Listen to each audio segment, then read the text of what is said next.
Amis téléspectateurs de la 9e TV Sport, merci de prendre le rendez-vous de ce dernier numéro de votre émission purement sportive pour le compte de cette année 2024 parce que nous sommes déjà à quelques jours seulement de la fin de cette année 2024 et bientôt nous allons entrer dans une nouvelle année 2025 qui se plante donc à l'horizon.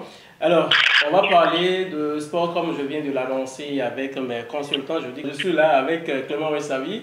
Oh, bonjour. Bonjour Nassif. Euh, Bonjour chers amis téléspectateurs, merci d'être avec nous. Nous sommes là à quelques jours de la fin de cette nouvelle année. Le sport, ça vous a dit tout au long de cette année 2024? Bien évidemment, parce que le sport, il y a toujours, chaque année, une nouvelle qui sort de cette discipline sportive, le sport, en général, je vais dire. Et cette année, principalement au Bénin, il y a la qualification des Guépards du Bénin à la CAN 2025. On peut prendre ça, puisque nous sommes au Bénin, comme un événement majeur sportif. Maxime Guimond, il sera en direct, ou il est en direct de cette émission depuis Gouka, dans la commune de Banté, département des Collines. Maxime Guimond, bonjour. Bonjour à tous les familles, bonjour président Escalier, bonjour le plateau, bonjour à tous les téléspectateurs de la région qui nous suivent un peu partout dans le Bénin, un peu à l'extérieur du pays. Fier d'être avec vous pour cette dernière émission. Massime, merci beaucoup. C'est très heureux d'avoir Nassif, je vous le dis, parce que lors de la CAN dernière, de temps en temps, Massime était avec nous en direct depuis les collines pour nos différentes émissions sportives. Donc Massime, merci d'être à nouveau avec nous, ravi de vous avoir. C'est un plaisir partagé. Et ça me fait beaucoup aussi plaisir de vous entendre et de vous savoir scotcher, Maxime Guimond, parce que entre-temps, c'était une émission, des émissions radiophoniques. Aujourd'hui, nous sommes en direct, c'est une émission télévisée aujourd'hui. Maxime Guimond. Oui, exactement. Je me rappelle très bien. Le sport sur Micologie FM. Donc, on dit ça aussi au niveau de la télévision. Le plaisir de nous partager et on va passer quelques temps ensemble avec tous les téléspectateurs qui seront quand même ravis de nous suivre de partout la vie. Tout à fait bien. Maxime Guimond, comme vient de le souligner Clément Wessavi, on va brosser brièvement la performance des Guépards du Bénin durant cette année 2024, surtout que les poulains de Guénot Aurore ont décroché le billet qualificatif pour la prochaine CAN, c'est-à-dire la 35e édition de la CAN, de la Coupe d'Afrique des Nations 2025, j'allais dire. Cette fois-ci, c'est au Maroc et les poulains de Guénot Aurore ont pu décrocher à Tripoli. C'était le lundi 18 novembre 2024. On va parler de cette qualification et aussi parler de quelques championnats européens.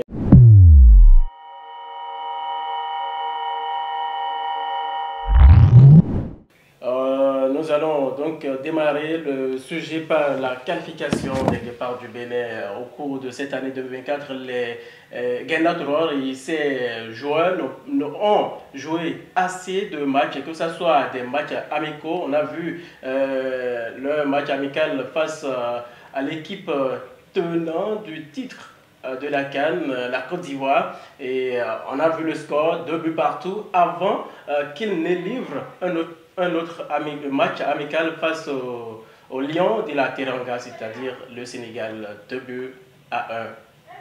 Alors, oui, tout de suite, moi je souhaiterais que ce que nous allons retenir des Guépards du Bénin, c'est la note positive. Ah oui. La note positive, elle est la qualification pour la CAN 2025.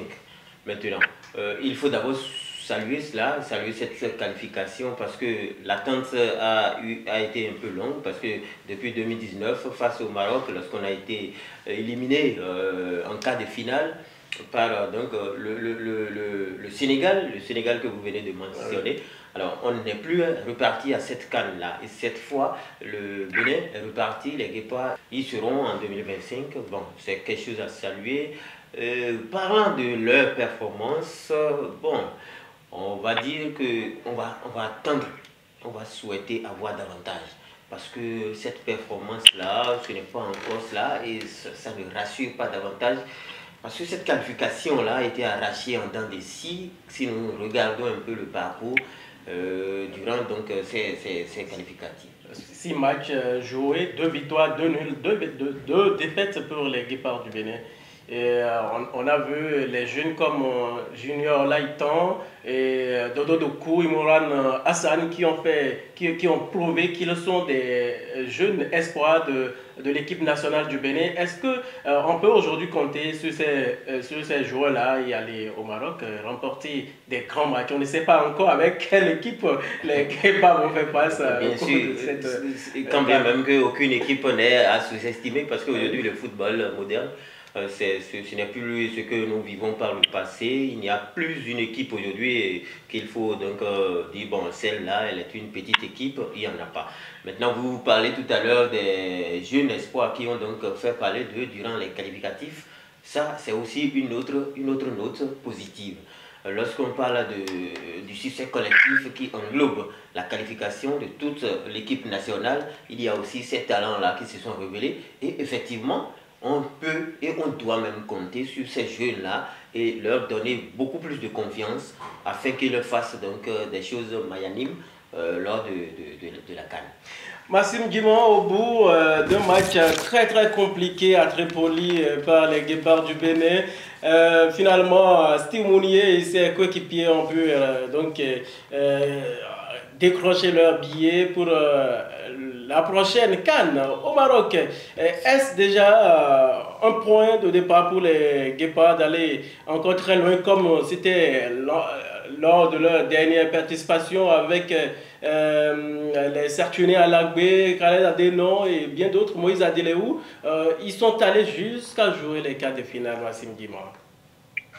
Écoutez, vous l'avez dit, vous l'avez souligné, et 6 matchs joués, 2 défaites, 2 nuls et 2 victoires. On peut dire qu'on a déjà une petite satisfaction.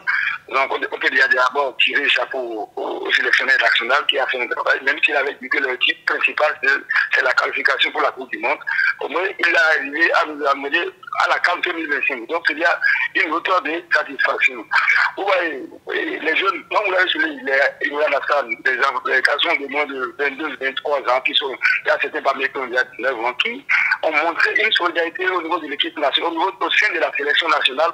Pour moi, on doit d'abord conduire ces jeunes et que je sais que dans les têtes aussi, il doit dire, attention, la dernière CAN dont le Bénin a participé, c'était en 2019, on a vu le Bénin qui a été candidat, même le Maroc, donc, qui est le pays organisateur, ils savent déjà, ils savent leur titre, le principal, le défi pour lequel ils sont qualifiés pour la CAN 2025. Donc, pour moi, on peut attendre beaucoup de ces jeunes garçons qui, quand même, font la fierté de cette équipe très jeune, on va dire, parce que la majorité, c'est 30 ans, 32 ans de là. Après, ils sont 2 ou 3 dans les petits. Massim Guimont, est-ce déjà normal de garder cet effectif pour aller à la CAN ou encore d'apporter de nouveaux sang dans l'équipe? Une équation est très difficile à résoudre. Moi, je ne suis pas dans le sélectionneur, mais si c'est bien. Mais quand même, je me rappelle de ce discours après la qualification du sélectionneur national qui disait qu'on ne peut pas d'abord laisser les gens qui nous ont qualifiés aller chercher d'autres carrières. Je ne sais pas si il tient toujours à son discours ou il a encore cherché les espaces ou bien maintenir son équipe, son effectif du moins. Donc on verra d'ici quelques mois, puisque la CAN c'est dans environ 1 an. Donc on va voir si on va encore réagir ou bien chercher encore des exploiter au niveau de l'Hexagone pour combler l'effectif. De l'autre, le dernier mot. Alors Clément Moïsavi, Gennaro l'a dit qu'il ne sait pas quel joueur qui a aidé l'équipe à se qualifier pour la CAN et qui pense laisser un joueur aller chercher encore un autre joueur, de venir aller maintenant chercher peut-être, pourquoi pas la CAN, la coupe même, le trophée même ce jour-là.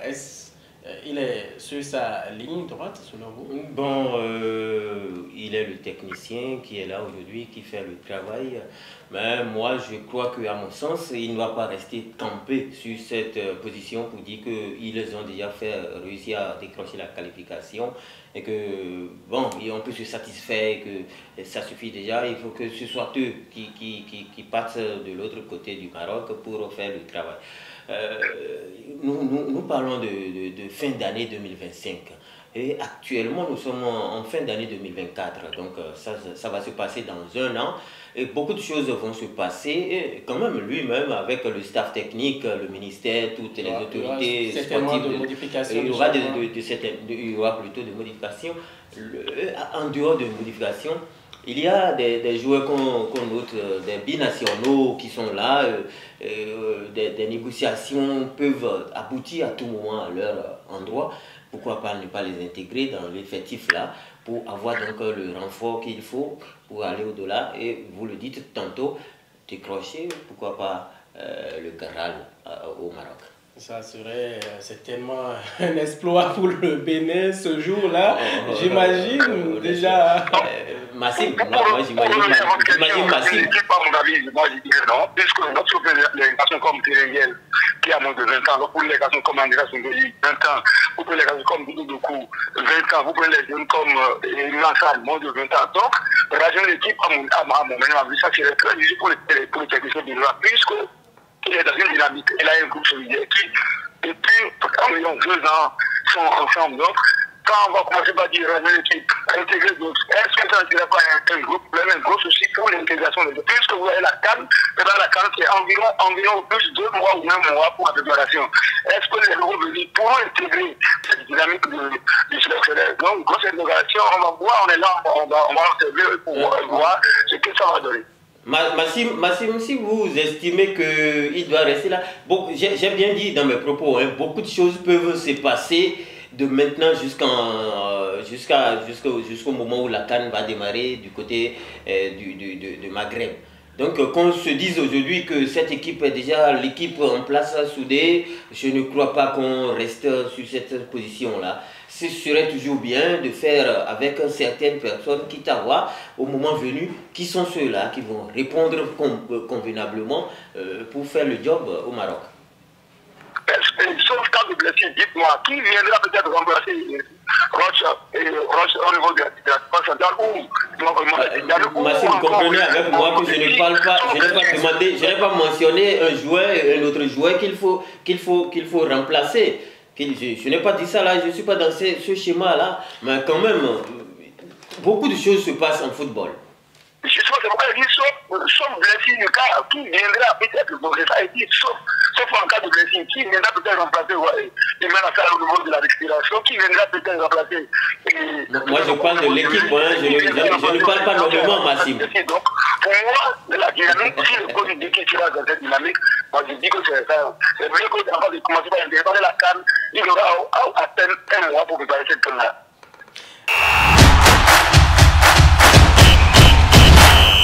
Nous allons quitter du Bénin pour l'Europe et aborder le championnat espagnol avec la performance de Barcelone qui, au bout de quelques journées seulement, a tenu la tête au tenant du titre. Et puis les grosses écuries du championnat espagnol, le Barcelone aujourd'hui, qui compte sur 12 matchs joués, à peine 6 points emportés. Massim, dis-moi, que retenez-vous de cette performance de Hansi Flick et puis ses joueurs? Le football de haut niveau, c'est contrairement à ce que nous voyons, peut-être dans d'autres championnats. Au début, on avait vu un Barcelone très flamboyant qui montrait qu'il avait l'image d'une équipe qui est très convaincante. Mais jusqu'à l'aujourd'hui, maintenant, on a pris les limites. Et d'abord, il y a du sélectionneur en prix qui était le titre des supporters barcelonais. Mais aujourd'hui, on a commencé par voir qu'il est en train de pêcher dans ses décisions. Maintenant, je ne sais pas, il n'y a pas de blessure au niveau de la même équipe, le même équipe qu'il avait depuis le début de la saison.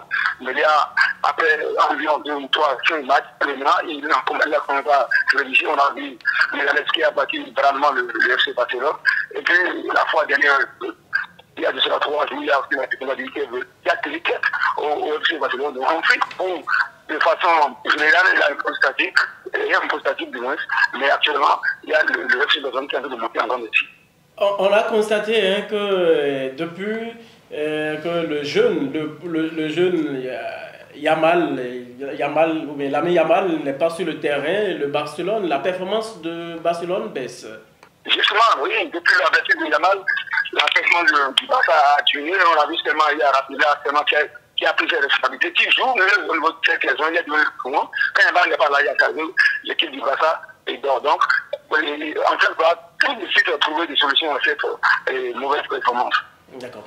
Clément Messavi, Barcelone a perdu sa place de leader du championnat espagnol de la Liga. Le Real Madrid est deuxième avec devant lui l'Atlético de Madrid. Toujours, ils ont tous des matchs, un match en moins à jouer. Et selon vous, qu'est-ce qui a donc apporter cette performance-là, cette bonne performance au Real Madrid et puis à Atlético de Madrid d'aller arracher le devant au Barcelone?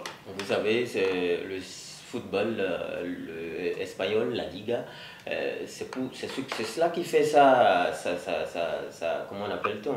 C'est ça qui fait sa beauté, Parce que vous voyez, ça démarre le premier jour du championnat et ça finit le dernier jour. Ça se rivalise à chaque journée et tous les détails comptent. Vous voyez, au début, le FC Barcelone a décollé, a fait de performances. Par la suite, Real Madrid traînait par là et Atlético est resté collé. Il y a les blessures qui venaient du côté de Barcelone, du côté du Real Madrid. Mais vous savez, Real Madrid est une équipe aujourd'hui qui garde une philosophie de guerrier là. Et qui ne baisse jamais, à chaque match. Massim, parce que vous êtes madrilène. Vous parlez de Narcisse ou bien de moi? De vous. Mais quand même, si nous enlevons les casquettes de Barcelonais, de Madrilène, tout ça, observateurs simples, c'est ce qui se passe. C'est de ça que je parle actuellement. Si je parle de mentalité, bon, enfin, toute équipe a sa mentalité. Aucune équipe ne va à une compétition pour perdre. Mais quand même, si on voit tel que certaines équipes se comportent, il y a de quoi donc particulariser cela. Donc j'allais demander ce qui a rabaissé donc la performance, la forme de Barcelone. Oui, vous le disiez tout à l'heure, et Massim également reconnaissait cela. Il s'agit, vous savez, c'est comme ça se passe au niveau de toutes les équipes. Hein.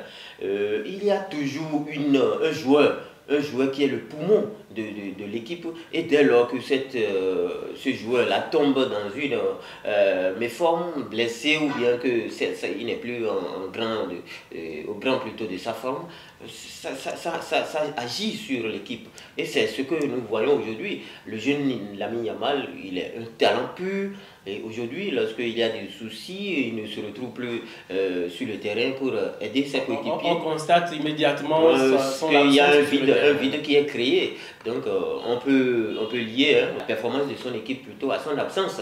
Contrairement à ce qui se passe, je parlais de Real Madrid, tout là. J'espère que Massim ne va pas me faire encore le procès. Oui, entre-temps, il y a aussi Thibaut Courtois qui manquait à cette équipe du Real Madrid. Aujourd'hui, il est venu. Ter Stegen est parti de Barça suite à une blessure. Et il n'est pas là. Yakipia a pris sa place. Et il est, je dirais, sur 19 matchs, il a fait seulement 6 clean sheet. Donc, est-ce que l'absence de Ter Stegen aussi ne joue pas sur le Barcelone? Forcément, c'est un grand joueur, c'est un grand gardien, l'un des meilleurs au monde, si ce n'est le meilleur. Et en dehors plutôt de Ter Stegen, il y a aussi certains réglages que peut-être les arbitres, les entraîneurs, j'allais dire, de FC Barcelone devront décider un jour de faire. Parce que à chaque fois qu'un entraîneur vient prendre l'équipe du FC Barcelone en main, il essaie donc d'adapter, lui, peut-être c'est mon impression, sa technique à la philosophie de jeu du FC Barcelone. FC Barcelone, c'est le beau jeu, la domination à outrance, pour à la fin se retrouver peut-être avec un match nul ou bien avec 0 point. C'était le cas face à l'Atlético de Madrid. Exactement. On aurait dû parler du Real. On a vu le début très mitigé du Real lors de cette campagne de 2024-2025. Mais Philippe, c'est que je reviens sur les dits de M. Clément Moïkavi. Vous voyez, les grandes équipes, ça ne se pardonne pas. Vous voyez, par exemple, quand vous faussez, ça devient très difficile pour les entraîneurs et pour les joueurs. Il y a aussi les cas de blessures qui viennent bien. Vous voyez que cette dynamique autour de cette équipe du Real, ça devient de façon impressionnante. Vous allez voir, même quand ils perdent du match, on essaie de tout de rattraper. Mais contrairement à ce que vous avez compris au niveau du temps, ça quand même pas la technique. Ouais, le Real a pratiquement joué la saison dernière sans un défenseur central. Tous étaient blessés, il y avait à la barre qui était blessé. Mais on ne sait pas la mentalité, moi je ne sais pas. Comment, si Yaman ne pas là, pourquoi l'équipe doit être obligée? Là, Flick doit retrouver cette formule et changer la donne. Sinon, et justement, si tu me permets, Nassis est en train d'aller. Massim est en train donc d'aller sur la même piste où j'allais. Je n'étais pas allé au bout de mes idées. Je disais cela, je voulais établir là la différence, puisque vous me demandiez ce qui a fait a occasionné peut-être la chute du FC Barcelone et cette remontée qu'on observe un peu du côté du Real Madrid. C'est ça, il y a cette différence là entre FC Barcelone et Real Madrid. C'est vrai, les blessures frappent les deux équipes, mais le Real Madrid gère au mieux ses blessures, contrairement au FC Barcelone. Barcelone, je constate parfois que Barcelone joue poste pour poste à chaque match. Si Yaman n'est pas là, il y a plus de l'équipe de jeu n'est pas là, donc on doit perdre. Ce n'est pas des raisons, donc on doit revoir la formule. Regardez, quand on peut Lucas Vazquez, qui est un attaquant, qui est devenu la classe de métier propre. Alors, quel conseil, si vous êtes à la place des proches du coach barcelonais, Flick, vous aurez à lui prodiguer? Conseil, est-ce que c'est... Pour quand même aller soulever le titre. Est-ce qu'il nous a donné? Est-ce qu'on peut être en mesure de donner des conseils à ces entraîneurs là aujourd'hui?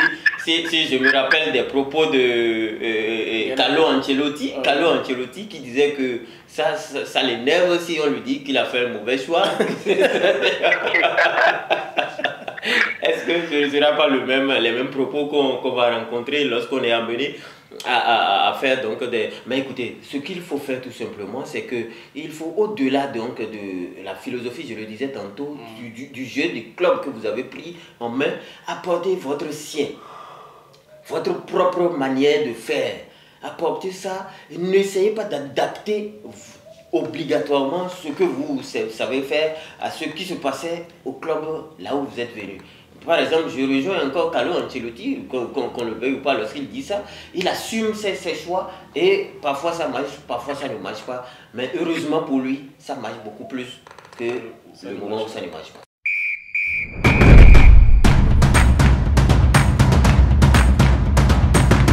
Mohamed Salah et ses coéquipiers cette année, cette saison, font de très bonnes saisons. Actuellement leader de leur championnat, ils sont en train de détériorer l'équipe de City qui se retrouve à la 6e place. Une mauvaise performance de la part de Pep Guardiola et c'est pour les... Que pensez-vous donc de Mo Salah et ses coéquipiers qui ne lâchent rien? On a vu leur dernier match, ils ont remporté la partie sur 5 buts à 1. C'était face à Tottenham. Oui, très belle position de Salah. Attendez, on n'a plus besoin de parler de Salah quand on sait que c'est le parent africain. On sait que il a été meilleur joueur de la première ligue, mais de la première ligue il y a des années en précédent.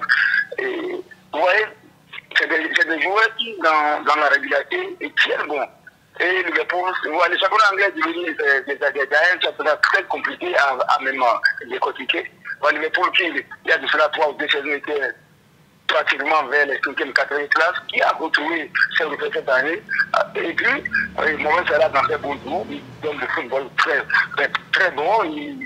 Tous ses compétitions sont en forme, il y a une équipe qui a été remaniée. Et tout le monde est acquis à la cause de ce qui les attend. Donc, Mohamed Salah et puis tous ces coéquipiers ont compris qu'il faut aller au-delà de ce que nous attendons et nous aller les championnats avec les modèles qui sont aussi exigeants par rapport aux joueurs. D'accord. Il y a City qui est en train de nous laisser son côté noir dans le championnat anglais. Massim Guimont, qu'est-ce qui ne marche pas selon vous?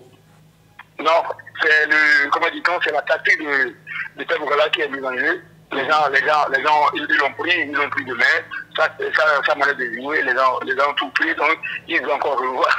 Si, en temps il restait encore si long, cette saison, ils risquent de perdre des matchs jusqu'à la fin. Et ils pourraient même d'abord racler la seconde année de l'année prochaine. D'accord. Clément Messavi, Erling Haaland, on dirait qu'il a perdu sa créativité, comme on l'avait vu au début de ses apparitions en TL1.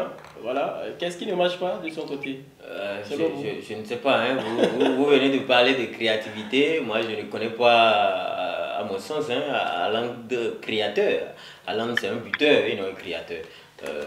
Il est là où il faut, il a le flair du but devant, donc dans les derniers mètres.